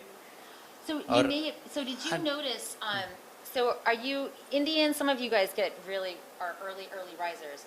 I would get up when I taught at LUMS, I'm a runner, and you don't want to run anytime after 9 because then the students see you running. As a professor, you never want to have see your student exercise. That just ruins the whole teacher-student bond when they see you sweating like a pig in running shorts. So I would get up at like 5 o'clock. As soon as the sun was up, I would get up, because I would run for an hour and a half or 2 hours. So the students that were on LUMS that would go to that first prayer, many of them, and many of them would actually be in my class. And so I noticed, because my hostel was up the street from the mosque, and so we began striking up a conversation. If you were to talk to some of the faculty member at LUMS, they're very worried about the imam of that mosque. The other thing I noticed, and so in India, like a lot of men will have their trousers raised high just because their garzi is really bad. But in Pakistan, that's actually a serious thing. So you'll see men with suits, and they'll have their trousers hiked up, and that means something. And so I was really struck when I was and actually that's a very clever way of combining, Ahle Hadith ideology with the compulsion of having to wear modern clothing. So Americans will typically focus upon hijab, niqab, but I was focusing upon men's attire, because women's attire could mean family issues. It can mean, for example, the girls that were always the naughtiest were these girls. Because their fathers would say, oh, my baby, she is such a Sharif Muslim, and nothing about that girl was Sharif. So a lot of the girls would wear hijab, niqab is like social camouflage. The ones So I thought it was much more interesting to pay attention to how the men were dressing. So the next time you go back to Lums, keep an eye out for the Jews with the students. observing that, and that's Yeah. where that question came up. Exactly. And the second thing is the influence of Saudi Arabia. I met some of Kashmiris, in fact, Bingo. big. So they were absolutely Yeah. pissed off. They said these Wahhabis are destroying the whole cultural this thing makes. Yep. In fact, I met some people who were really envious of India. They said your multiculturalism really saves you. And they were fed up of being this Islamic kind of a state. So I think, where do you see these people being able to, or they will never influence the matters in Pakistan at all? So Lums is a really interesting place, right? So when I think about, for a person to really understand global, sorry, the Lahore University of Management Science. It's like the MIT of Pakistan. It's not MIT, but it's the MIT of Pakistan. So, and I don't mean that condescendingly. I mean, it's the best that you're going to get. And it's not just for elite students. They actually have a very good program of training youngsters to prepare them for LUMS, and they have scholarship programs. So LUMS is a very interesting place where, so some people talk about Pakistan's becoming urbanized. I actually think of the cities becoming ruralized, right? Because the Pandus are coming into the cities. And so a place like LUMS is a really interesting example of that, because the people that I found were much more likely to support Osama bin Laden, for example, were the cosmopolitans, because they understood Osama bin Laden's message. They also believed him to be real, right? If you're a Pandu, what is this Osama bin Laden? He's the Easter Bunny, right? You have no real experience that he's real. So in a place like LUMS, where you have these genuine cosmopolitans with what I would call sort of like traditional Pandus, it's a really interesting mix. So I would meet, now in my class, of course, truly anti-Americans would never take my class, right? But I knew friends of my students who would never take my class because I'm an American. So you have to, again, just constantly be aware of who you're meeting at LUMS, because at LUMS you're going to meet some of the most socially progressive people, and the people that are socially regressive are going to stay away from you if they figure out that you're from India. In my case, I can't hide the fact that, you know, I can wear a shalwar kameez, but I still look like I'm a honky. So, and then listening. I mean, I loved going to the cafeteria and just listening to what students were saying.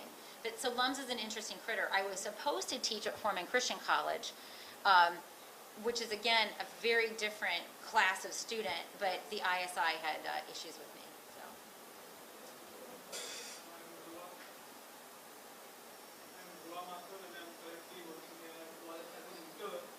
My question is that business-to-business relationships are generally considered to be the icebreakers and improve ties in the future. And with the civilian government in Pakistan coming up with the most favored nation concept, and even the Pakistani military having a significant stake in the businesses there, you think that the business-to-business ties will improve Indo-Pak relations in the future and maybe reduce the slight opposition that the Pakistani army has to India, or do you think it won't have any significant effect? So who's killed the NDMA? Who's killed it?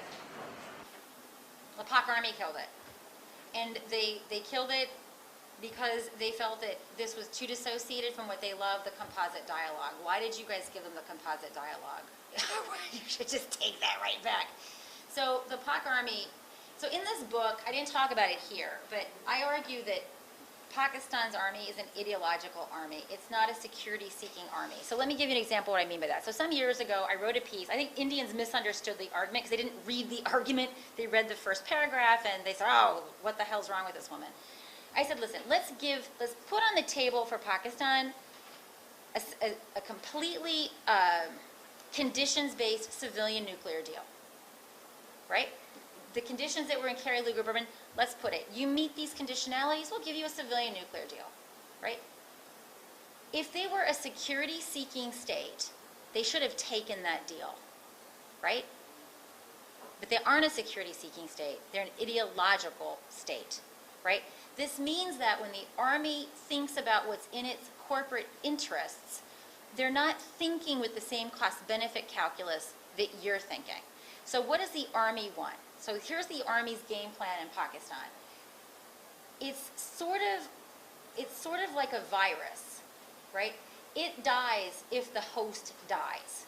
but it wants to extract maximum benefit from the host, right?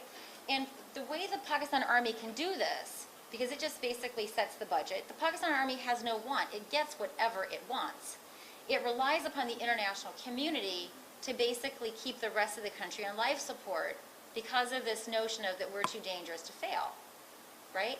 So what the Pakistan Army is always trying to do is basically be a parasite on the state, but not kill the state.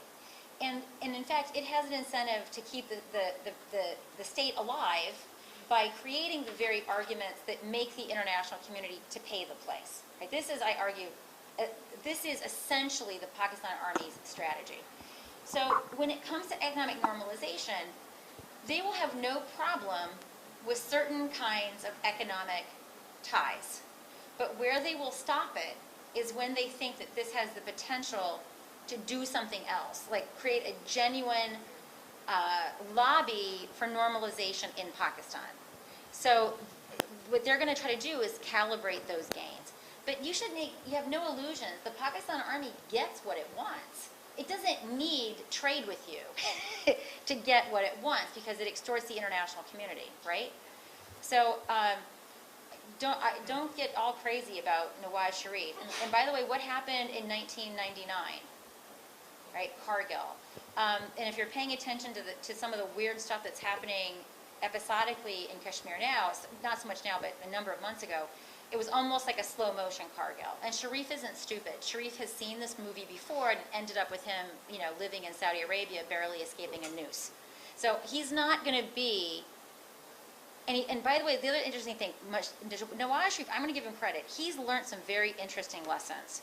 So he's not putting his political capital on the NDMA. He's not doing that. Where he put his political capital was on the Musharraf trial. And I have to commend him for this, because even if Musharraf escapes prosecution, the next army chief that even thinks about this is going to have to think about this really hard. But how did Musharraf leave? He resigned under threat of impeachment. That was path-breaking. And no army chief had ever been tried for treason. So in some strange way, Nawaz Sharif has put his political capital where he should put it if he's actually thinking about long-term civilian control of the military. So from my point of view, I'm actually surprised at the almost forethought that went into it. And I actually don't think that's an accident, because Nawaz Sharif could have brought that government down at any point, right? If he had been willing to play games with the military, they would have been happy. There were several times when the PPP government was about to fall. And he actually showed considerable restraint, understanding that it's best to let that PPP government serve its term and then be voted out. My question is, did Zardari learn the same lesson, right? With Zardari, and it always will happen, right? He's going to disappoint, they always do. Will Zardari exploit the fissures between the court and the military, and then the inevitable disappointment to bring down the government? I'm not so sure that Zardari's learned his lesson, but I think Nawaz did. Thank you so much for that. My name's Jia, and I'm a sophomore at Middlebury. And I can't claim to know as much as a lot of the other people in this room, but and I have a lot of questions for you. But I'm focusing sort of on, I've been reading a lot about anti-Pakistan militant groups within Pakistan that are even fighting the army. So could you talk a little more about that, please? Yeah, so we have to be very careful when we talk about anti-Pakistan militant groups, because Pakistan loves that language. Nothing makes them more happy to say, how can we support terrorism? We're a victim of the same terror. They love to exploit the confusion over Lashkar-e-Jhangvi and Lashkar-e-Taiba. They love it, love it, love it. I have scholars who are my colleagues who think Lashkar-e-Jhangvi is Lashkar-e-Taiba, right? So let's talk about the TTP. They are a Deobandi organization, right? So they come from the same madrasas and mosques as the Afghan Taliban, Jaish-e-Mohammed, Harkat al-Jihad Islami, Lashkar-e-Jhangvi, and SSP. I would argue that there would be no TTP had none of those groups existed, right? So where Pakistan finds itself is that when it began working with the Americans, part of those Deobandi groups didn't understand the big strategic picture that Pakistan was continuing to support the Taliban. They only saw the optic that Pakistan helped bring down the only Deobandi government, right? And they began turning against the state as early as, the first evidence of it was when Jaish-e-Mohammed split in around December 2001. Jamaat al-Furqan went off to target the state, and Masood Azhar stayed loyal. So that's when this begins. And then you have all these other interactions that layer in, like when the Pakistan Army went into South Waziristan. Then you had the U.S. putting pressure on groups like Jaish-e-Mohammed, Lashkar-e-Taiba, to not go into India. And so basically they went into Fatah to be pushed over into operations in Afghanistan. Lashkar-e-Taiba has been killing my troops in Afghanistan since 2004. And so as these different militant groups that shared ideology began co-locating, some of them, and so this is Pakistan's fundamental problem, some of those groups co-located in Fatah are their assets.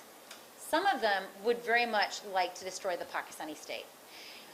But when the Pakistan Army thinks about dealing with them, they would never want to kill someone that they could turn in the future, right? And this is very different from, say, Saudi Arabia. When Saudi Arabia wants to kill a terrorist, they're going to kill a terrorist, because Saudi's proxies are not Saudi. This is Pakistan's problem. Their proxies are Pakistani.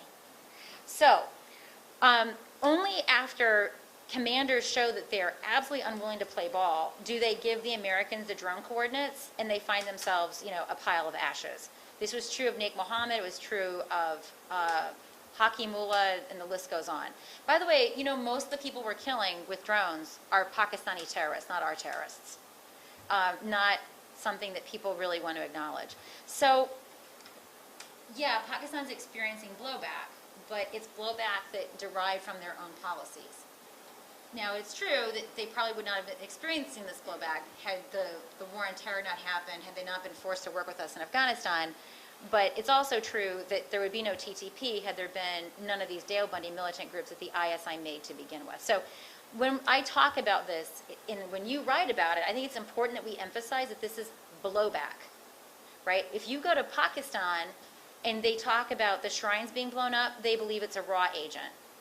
You'll hear right after the airport attack, these boys that were not circumcised, right? What does that mean? They're trying to say these are Indian agents. It turns out, by the way, Masouds and many Central Asians don't circumcise. So it may be that and by the way, how did they check the apparatus of, of a suicide bomber? That's the raw, apparently ISI has like a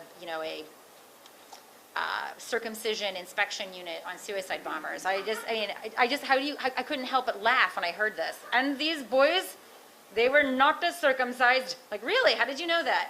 So it's important that we call the Bakwas flag on their own narrative. And by the way, until Pakistanis accept that these are Pakistanis killing Pakistanis because of blowback, there'll never be any domestic change. There would never be any domestic pressure for them to stop supporting these groups. Just time for 2 more questions. That was a wonderful presentation. My name is Dhruti, and I would like to ask, in the terms that TV Paul actually states, he says Pakistan is a garrison state.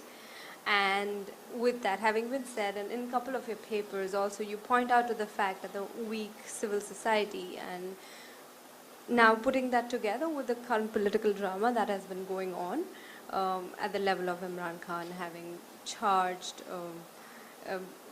PMLN with the fact that with the poll rigging, Qadri coming into Pakistan, and the whole drama.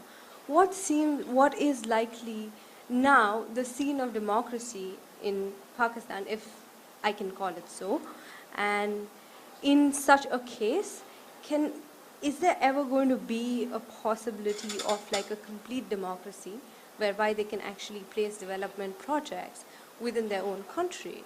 Because that is one thing that seems completely lacking, even in case of IDPs that you find from North Waziristan today, because they are the ones that have been most affected. So I mean, look, in this case, I don't think Pakistan politics is so much more different from Indian politics, in the sense that it's patronage, right? So most people get elected not because they want to come up with good policies, right? They mostly want to have access to patronage funds that they can then dole out in various ways that are advantageous to their patronage network and, of course, to themselves. So if there's going to be a development project, there's always going to be a cut, right, made to the various alliance of chumchas. So Pakistan is probably even worse than India in some sense because there were no land reforms in the way that India had land reforms. And the other issue that I think Pakistan is worse than India is that Indian politics is, you have national parties, right? And that was in fact beginning with the Indian National Congress, is that when independence happened, it was a grassroots party. The Pakistan, what became the Muslim League, all of their political constituencies were here, right? So this would be like, when I teach this in the US, this would be like a bunch of members of the Democratic Party go up to Canada and they try to reconstitute themselves as politicians. It's very difficult for them to do. So you really didn't see the development of mass politics based in Pakistan until Zulfikar Ali Bhutto, right?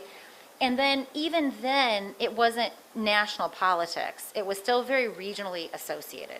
So the problem that Pakistan has dealing with this question is that it's a chicken and egg problem. And you've seen the I'm not going to give you the cartoon of the chicken and the egg, but nonetheless, for Pakistan to have a responsive democracy, they need to have tax reform, right? So Pakistan has the worst tax collection record of any state in South Asia. Bangladesh is better at tax collection than Pakistan is. And so taxes have a force function, because like when you are forced to pay taxes to your local government and to your federal government, you demand services. And if you don't get services for your money that you're forced to pay, you elect the woman or the person out. This is so important that Pakistan have this.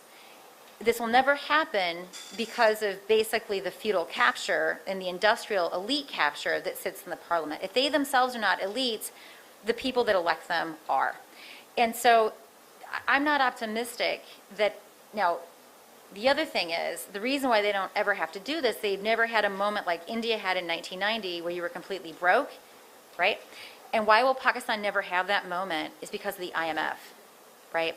So I say and this is why the State Department thinks I'm crazy, you have to, so basically this is methadone treatment, right? We're treating the drug addict with methadone, right? We're not treating the substance abuse. We're simply letting them be addicted, but to something that we think is controllable and manageable.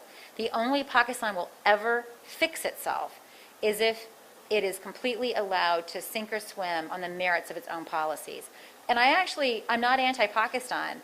I believe that Pakistan will do the right thing for itself when it has to. But right now, it would be astrategic to do anything other than what they're doing, because right now they're getting to do what they want, and the IMF bails them out, right? So the best thing that I think the Americans can do is to basically unplug the methadone. But they're not going to do it. I tell you bluntly, they're not going to do it. Well, so this is what TV Paul gets wrong, right? He acts as if the Americans made that geostrategic curse because he didn't read the basic early history of U.S.-Pakistan relations. The Pakistanis cultivated that strategic curse. He may be saying this now, but he doesn't write it. If you read his book, that's not what he writes. Yes, so I like him. And I was asked to review the book, and I'm like, I'm not going to review it because he'll just get mad. Because he talks about how the Americans lured Pakistan into our strategic designs, and that's just not how it happened. We didn't care about Pakistan until the Korean War. So from 47, the Pakistanis were saying, you can have our army, seriously, you can have our army. And we're like, we don't really want your army. They begged and pleaded to be let into CETO, the Southeast Asian Treaty Organization. We're like, if we let you in, then actual Southeast Asian countries won't come in. So the whole history of the early history was of the Pakistanis basically, being a dullah, pimping out their army. So that's a really important distinction that TV Paul gets wrong, because he basically blames the Americans for making this geostrategic curse. And what actually happened, and by the way, this is true of every point in history. So the jihad policy, Pakistanis say that this was our jihad policy. Actually, Zulfikar set up the jihad cell in '74. So the primary mujahideen groups were already formed before the Soviets even crossed the Amu Darya. Musharraf basically used 9/11 to get support for what he was doing anyway. It's not the case that we used our strategic interests to give Pakistan money to do our bidding. They actually used us to get our money to do their bidding. So it's a subtle distinction. I don't disagree with his main thesis, but the origins of it was Pakistan's designs. I'm sorry. Can we just have one last question here can and talk then we'll later. end the... Hi. As US Army is currently in Afghanistan, and can India and US work into something like we can wipe out the terrorism in Pakistan, because the US Army is currently in Afghanistan. So that is one of my question. Other question is, what's the possibility of a India-Pakistan nuclear war? And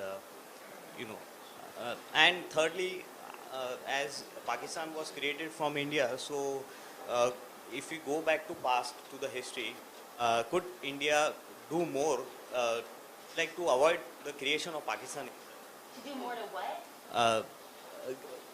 India could have done better, if you go back to the past, the history, like we could have avoided the creation of Pakistan itself. No, you couldn't have. You're deluding yourself if you think that. So take that off the table.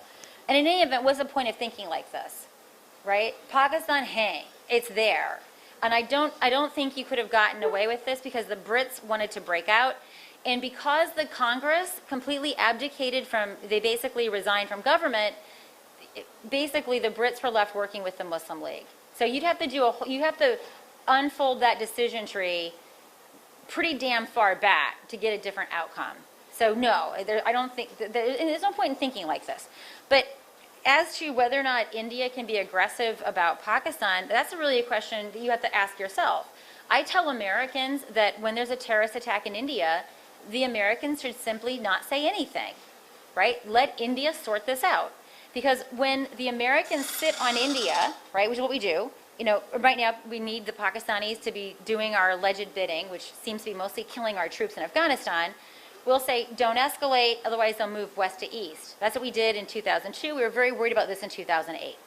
So my view is when we're no longer in Afghanistan and we're no longer dependent upon Pakistan, it should be India's responsibility. We should simply remove ourselves. It reminds me when I was a kid, I used to watch those Popeye cartoons, and you would see this, and when the camera, it's not a camera, it's a cartoon, there's actually someone holding the fellow like this.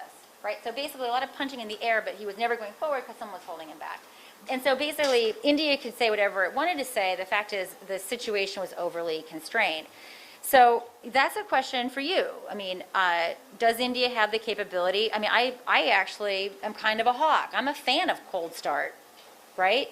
Take the advantage of limited war that you learned from Kargil. But you have issues with military and civilian relations here, which are, very, very difficult and intractable. There's no CDS. So your civil-military relationship better than I do.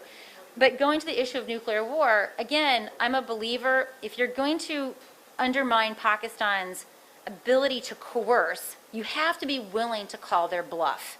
Now, so if you look at how Pakistan has pursued what they'll call battlefield nuclear weapons, this is a politically coercive tool. They're trying to coerce us so that we get involved in a conflict cycle earlier, right? Because these things we get freaked out when these things are out and forward deployed because they're easily stolen. We get freaked out when there's a conflict because the weapons are mated and mobilized for potential use. Again, more vulnerable to being stolen than when they are in their barracks. So this is about coercing us to intervene as it is about coercing you to do nothing. Right? So from my view, we need to pull ourselves out of the coercion loop. And I don't think Pakistan's very rational. Let's just think this through. When I was in LUMS, I would start this. Okay, the Indians move across the Alco. What are you going to do? We're going to use our nuclear weapons. I said, okay, I want you to really think about that. Where are you seated right now? Where are you having lunch? Do you really want your army to use nuclear weapons when they come across the Alco? Are you really advocating this? Do you realize that you will probably be incinerated? So even students, when they think through the decision tree, rapidly understand that their country won't survive a retaliatory strike, right? These are 18-year-olds. If 18-year-olds can work through this logical decision tree, and oh, by the way, where is the majority of the Pakistan Army's assets situated? In the Punjab, right? Surely the gentlemen, and they're all gentlemen, and SPD can go through those similar calculations. So this enables me to be a hawk. I'm actually ultimately very confident that Pakistan is very rational. And I don't believe they would do this. So in other words, I am probably a more vocal proponent of something like Cold Start than many Indians are. And I'm a Democrat. I'm not supposed to be a hawk, but whatever. I think that we'll end our questions now.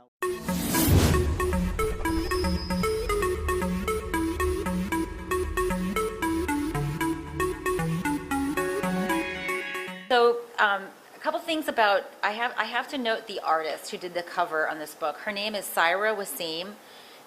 The Pakistan Army was so upset with this cover that this cannot be used in Pakistan. So I'm not sure what the cover will be used in the OUP version in Pakistan. It'll probably be like I Heart Terrorists or something. But it won't be the work of Saira Wasim. But I want to point her work out to you. Go check out her website because she let me use this image for free. And one of the things I've noticed about her artwork, a lot of her work speaks to civil military affairs in Pakistan. So I thought her work was really appropriate for this book. So, and you'll see kind of how this leads into the title of the talk, which is the sort of future of Indo-Pakistan relations. So I've been studying Pakistan since 1993 formally, informally since 1991. And what one can't help but notice is that Pakistan has largely used the same strategy since 1947. And you generally expect states to get rid of policies that don't work, and certainly you expect them to get rid of policies that are imperiling the state. Why do I say it's imperiling the state? So all of the militant organizations with which you are all very familiar that operate under Pakistan's nuclear umbrella have certainly since late 2001, early 2002 have begun reorganizing, and now they terrorize the Pakistani state itself. So when Pakistanis say, how can we be supporters of terror when we're victims of terror, the only thing that you need to say is that there would be no TTP if there were no Jaish-e-Mohammed, right? So the strategy that Pakistan has developed, which is basically jihad under a nuclear umbrella, is actually endangering the very viability of the state. Yet, Pakistan not only continues to be revisionist in its claim about Kashmir, as I argue in the book, its revisionism has actually expanded beyond Kashmir. So even if there could be a border ferry that came down and fixed the border, you're still going to have a Pakistan problem. That what Pakistan articulates in its military publications, and if it were just the military publications, but unfortunately it's also in Pakistan's textbooks, it's in Pakistan's media, so these messages are constantly reinforced throughout Pakistan's what I will call not so civil society, is this idea that Pakistan faces a civilizational adversary, which they have framed in religious terms. And of course this goes back to the two-nation theory. So I'm hoping to write a book that sort of argues that at the core of, not in any article over 6 decades did I ever encounter that argument. When they talk about Kashmir, it's always about the incomplete partition process. It's always about the two-nation theory. And of course, they can't let go of the two-nation theory because that's their claim to Kashmir. So it's a very literally vicious circle. The second point that Glazer makes, which I think describes Pakistan to a T, is that purely greedy states pursue revisionism to increase prestige, spread ideology, and or propagate their religious worldview. When I went through this exercise of reading their defense literature, I could find no other mission that they articulated vis-a-vis Kashmir than this. The implications, I argue, is that when you look at the literature on greedy states, if you treat them as a security-seeking state, you actually encourage them to behave even more egregiously, right? And I think the evidence on that is pretty ample. What Pakistan has learned is that it gets rewarded for being dangerous. They've sort of made a living on saying that they're too dangerous to fail. And this is how Pakistan kind of perpetuates itself as a rentier state. So the data that I use, like I said, 6 decades of their defense publications, any memoir that I could find. This has been an archival process that's just taken forever. And I also have a bunch of stuff on jihadi literature, that's my next project, and a bunch of survey data and data on the Pakistan Army recruitment data, which I'm going to show you at the very end, because that has, I think, a lot of implications for India. So the key findings of going through this, like, you know, as I say, Pakistan's revisionism, it's not primarily tied to security. I think none of this stuff would surprise you in this audience, but it is fairly surprising for Americans. And I'm always surprised that that's surprising.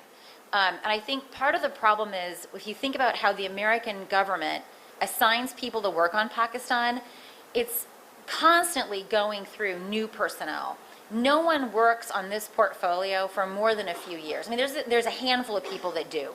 So by the time someone has figured out that Pakistan has been lying or misrepresenting, they're being shipped off to Peru or to Poland. And so then comes in this new ingenue, who again, this whole process of basically learning begins, and as soon as they figure a little bit out, they're shipped off to their next assignment. And I would argue that this is true across many of the billets. The only place where it's not true, by the way, is the Department of Defense.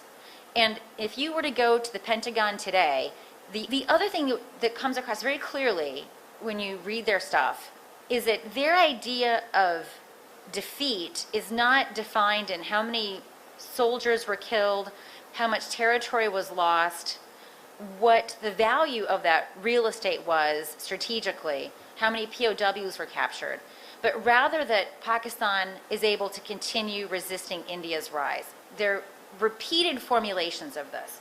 So even after the 1971 war, where most sane people would say, well, Pakistan, you lost that, Pakistanis will say, well, no, not quite, because even though we were cut in half by a more powerful, well, XYZ army, we are still the only country in the region that can challenge India's hegemony. So the reason why I have the Black Knight there, for those of you who know Monty Python, it is the Black Knight in the forest. He gets his arm cut off. It's just a flesh wound, because it's still a flesh wound. So in some sense, Pakistan doesn't quite recognize that it's now just a head bobbing in the forest because it's lost its arms and its legs. It doesn't realize this. So in some sense, it's like an insurgent, right? An insurgent doesn't have to defeat the counterinsurgent.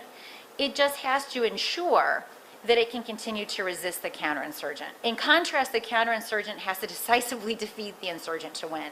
So it redefines victory in a way that says, as long as we can get ourselves up and continue fighting India, we have not been defeated. And a former army chief, that I'm sure those of you who do Track 2 know quite well, he explained this to me in 2000 after Kargil. He said that for us, defeat is to do nothing and is to acquiesce to India's rise. So we will always take a calculated risk, then do nothing, because to do nothing is actual defeat. And I think that sort of, once he sort of laid that out to me, I understood immediately, for them to do nothing is to basically say they have acquiesced to India's dominance in the region. And that would have tremendous domestic implications for them, right? How could they then justify having a very large part of the budget? How could they justify nuclear weapons? How could they justify, most importantly, taking over the country on the claims that they are best prepared to manage the Indian threat, right? If they acquiesce to it, then this entire logic of the army preying upon the state sort of unwinds. So they're going back to the point, Indo-Pakistan detente, there will never be any, is my view. So I argue in the book that Pakistan persists in this constant war footing, in part because of the way it redefines victory and defeat.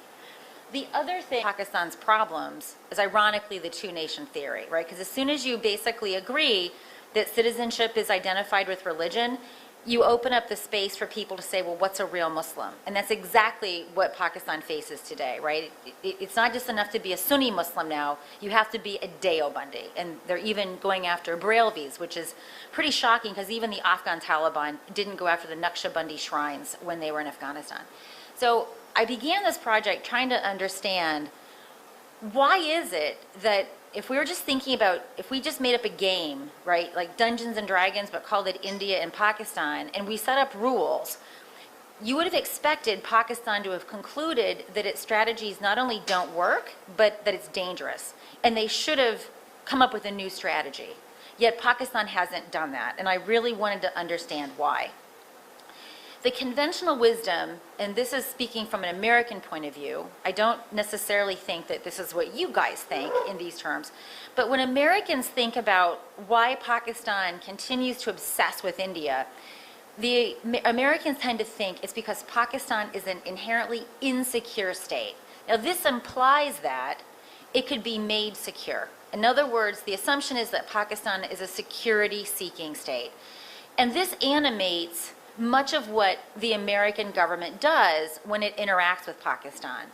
It also gives rise to these really dangerous assumptions that by encouraging there to be some resolution on Kashmir, we get Pakistan that behaves better, will put down militant proxies, and will therefore also be less concerned about Afghanistan. So this gives rise to like arguments by Ahmed Rashid and Barnett Rubin that there should be some sort of a grand bargain in Kashmir. I write in the book that this is a very flawed thinking, because what becomes very apparent when you read Pakistan's defense writings is that their concerns about India are actually not about Kashmir. Their concerns are about India. And I think that's a really important thing to understand. I'm going to argue in the book, drawing from the work of a political scientist named Charlie Glazer, that Pakistan is actually an ideological state. And how does he define this? And I think his own words best describe Pakistan. Fundamentally dissatisfied with the status quo, desiring additional territory even when it's not required for security. So what's interesting about the Pakistani argument on Kashmir, they don't articulate it in security. They could make a water argument. That would be a very reasonable and rational thing to do. We're concerned about the future security of our water supply. Now, anger that you will find amongst U.S. military personnel would probably surprise you, because I think many Indians think that the U.S. military is pro-Pakistan. But you have to remember that we've now been fighting this war in Afghanistan now for 13 years, and what everyone has learned is that when they've been fighting the Taliban, and the Taliban are actually fighting pretty well, that's sometimes the SSG, right? The Pakistani SSG fighting with the Taliban. And so they're learning really fast that the Pakistanis take our money and then use that to kill us in Afghanistan. So you're not going to find any love for Pakistan anymore in the DoD. Those days are absolutely gone. So some of the things they took away, I think this audience knows this. So Pakistan, they say this repeatedly. Every army chief says this, and it goes all the way down, is that they not only defend the territorial frontiers of Pakistan, but they also define the ideological frontiers of Pakistan. What is an ideological frontier? Some people think that Zia began this. It didn't. Ayub Khan began it. So in 1954, he wrote an article in Foreign Affairs where he talks about the ideological frontiers of Pakistan. And he opens this essay with reference to Allama Iqbal and the two-nation theory. So this did not begin with Zia. This actually began with Ayub Khan. In his book, Friends Not Masters, he has a whole chapter on the ideology of Pakistan. So if we think that this started with Zia, we underestimate the gravity and durability of the problem. This goes back to the first Pakistan army chief. The other thing that comes across is this idea that if they let go of the two-nation theory, in other words, Pakistan just becomes a state for Muslims, then it's not a state worth residing over. So every army chief, and I don't think the current one has said it yet, but I'm sure he will, has said that the terms for peace with India is that they accept Pakistan as their equal. So that's kind of a preposterous demand, because by no definition of equal is Pakistan equal to India, and that they accept the two-nation theory, right? So these are very problematic demands. But this is how Pakistan sees itself defending the ideology. When you read their publications, they articulate over and over and over that our job is to protect the Islamic nature of Pakistan, a very strange role for the Pakistan army. If the Indian army were to make such statements in their professional publications, there would be riots, right? If an American army published such nonsense, there would be outrage and riots. Yet this is quotidian fare in Pakistan Army's publications. Pretty astonishing.